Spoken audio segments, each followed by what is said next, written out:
In the given problem, a particle of mass m equals to 5 is moving with a uniform speed v equals to 3 root 2 in the xy plane along the line y equals to x plus 4. The magnitude of angular momentum of the particle about the origin is, ठीक है, a particle of mass m equals to 5 is moving with a uniform speed v equals to 3 root 2 in the xy plane along the line y equals to x plus 4. The magnitude of the angular momentum of the particle about the origin is. Problem में given information के basis पे हम लोगों को angular momentum calculate करना है about the origin. Angular momentum अगर clear है कैसे कैलकुलेट करते हैं तो फिर इस प्रॉब्लम को बनाना काफ़ी आसान है। तो इस प्रॉब्लम में हम लोग प्रोसीड करते हैं और स्टेप वाइज देखते हैं कि कैसे इस प्रॉब्लम को सॉल्व करेंगे। ठीक है, सबसे पहले बच्चों इस डायग्राम को ड्रॉ करना ज़रूरी है। y equals to x plus 4 एक स्ट्रेट लाइन का इक्वेशन है और इसको सबसे पहले हम लोग एक्स ओ वाई प्लेन पे पहले प्लॉट कर लेते हैं।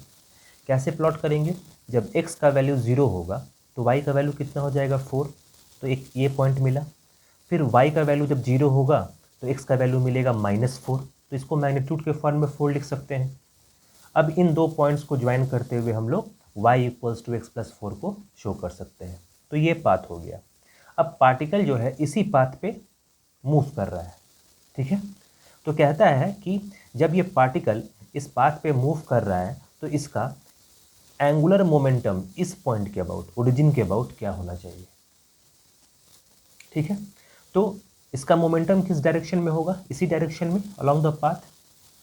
ठीक है, क्योंकि इसका वेलोसिटी गिवन है, मास भी गिवन है, तो मोमेंटम वेलोसिटी के अलोंग होगा, तो इसी पाथ पे होगा, स्ट्रेट लाइन पे।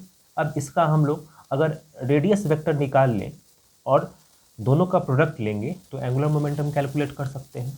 तो देखते हैं इसको कैसे सॉल्व करना है। अब बहुत ध्यान से समझना है, बहुत ध्यान से इस फिगर को देखेंगे तो आसानी से कैलकुलेट कर पाएंगे। ये डिस्टेंस कितना है 4, ये भी डिस्टेंस कितना है 4, तो ये एंगल कितना हो जाएगा 45 डिग्री, क्योंकि tan थीटा जब यूज़ करेंगे तो 4 डिवाइड बाई 4 क्या हो जाएगा 1, तो ये एंगल कितना हो जाएगा 45। तो ये जो लाइन है इस हॉरिजॉन्टल के साथ 45 डिग्री बना रहा है, तो यही लाइन यहाँ पे हॉरिजॉन्टल जब खींचेंगे तो यहाँ 45 डिग्री होगा। ऐसा इसलिए कर रहे हैं ताकि मोमेंटम का हम लोग इस हॉरिजॉन्टल के डायरेक्शन में कंपोनेंट निकाल सके। ठीक है, क्योंकि इस मोमेंटम का अगर हम लोग हॉरिजॉन्टल कंपोनेंट निकाल पाएंगे तो इस ओरिजिन के अबाउट आसानी से एंगुलर मोमेंटम कैलकुलेट कर सकते हैं। ठीक है, तो अभी समझते हैं कि इसका मोमेंटम इस लाइन के अलॉन्ग होगा, तो ये एंगल 45 है, तो इसको रिजॉल्व करेंगे तो एम वी कॉस 45 डिग्री इधर होगा हॉरिजॉन्टल के डायरेक्शन में और M V sine 45 upward direction में होगा। पर ये एंगुलर मोमेंटम में कंट्रीब्यूट नहीं करेगा क्योंकि ये ओरिजिन से ही पास कर रहा है, तो इसको छोड़ देंगे। केवल एम वी कॉस 45 का इंपॉर्टेंस है, तो M V cos 45 multiplied by this perpendicular distance will give the angular momentum. तो पहले मैथमेटिकल फॉर्मूला लिख लेते हैं और फिर समझते हैं ऐसा क्यों कर रहे हैं। मैथमेटिकली एंगुलर मोमेंटम को हम लोग आर क्रॉस पी लिखते हैं, ये एक वेक्टर प्रोडक्ट है, आर क्रॉस पी लिखते हैं। लेकिन अगर केवल मैग्नीट्यूड के फॉर्म में अगर हम लोग निकालना चाहें, मैग्नीट्यूड के फॉर्म में आसानी से निकालना चाहें तो इसको लिखेंगे आर पी साइन थीटा। ठीक है, आर पी साइन थीटा। अब जब इसको आर पी साइन थीटा लिख सकते हैं तो अगर थीटा 90 डिग्री हो जाए तो केवल प्रोडक्ट आर पी हो जाएगा। केवल हम लोग जैसे मैथमेटिकली मल्टीप्लाई करते हैं वैसे मल्टीप्लाई कर सकते हैं। इसलिए ये चीज़ समझना ज़रूरी है कि एंगल जब 90 डिग्री हो जाए तो ये आर पी हो जाएगा, केवल मैथमेटिकली मल्टीप्लाइड हो जाएगा, ना डॉट प्रोडक्ट ना क्रॉस प्रोडक्ट। तो इसलिए हम लोग इस मोमेंटम का हॉरिजॉन्टल कंपोनेंट में और इस रेडियस वेक्टर में एंगल कितना रख रहे हैं 90 डिग्री। ये एंगल कितना हो गया 90 डिग्री। अब इस 90 डिग्री से फ़ायदा क्या होगा, केवल हमको इसका कंपोनेंट लेना है multiplied by this radius vector. ठीक है, एंगुलर मोमेंटम कैलकुलेट हो जाएगा।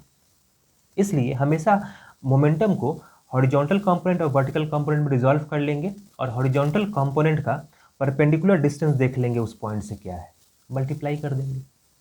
ठीक है, समझ में आया? तो यहाँ एंगल 90 डिग्री है, केवल हम लोगों को इस कंपोनेंट को इससे मल्टीप्लाई करना है।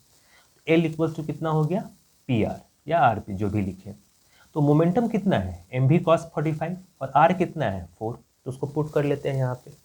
तो इस तरह से बच्चों में लिख सकते हैं मोमेंटम का वैल्यू कितना है, M V cos 45 multiplied by this perpendicular distance will give angular momentum. ठीक है, अब एम वी का वैल्यू नोन है, उसको रख लेते हैं। मास का वैल्यू 5, v का value 3√2, cos 45 is 1/√2 multiplied by 4। This √2 और दिस √2 कैंसिल आउट हो जाएगा। 5 into 3 15, 15 into 4 60 units, that is equals to 60। तो एंगुलर मोमेंटम का वैल्यू कितना हो गया, 60।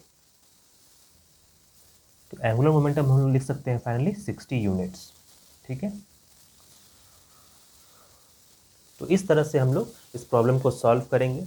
डिफरेंट अप्रोच भी हो सकता है, जैसे कि इस मोमेंटम और इस रेडियस वेक्टर के बीच में जो एक्चुअल एंगल बन रहा है उसके साथ भी हम लोग प्रोडक्ट कर सकते हैं। पर ये ज़्यादा आसान तरीका है कि दोनों के बीच में 90 डिग्री कंसिडर करें और फिर आसानी से उसका प्रोडक्ट कर सकें।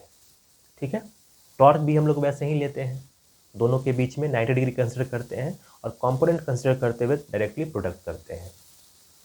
तो ये समझ में आया होगा। तो इस तरह से इस प्रॉब्लम को सॉल्व करेंगे।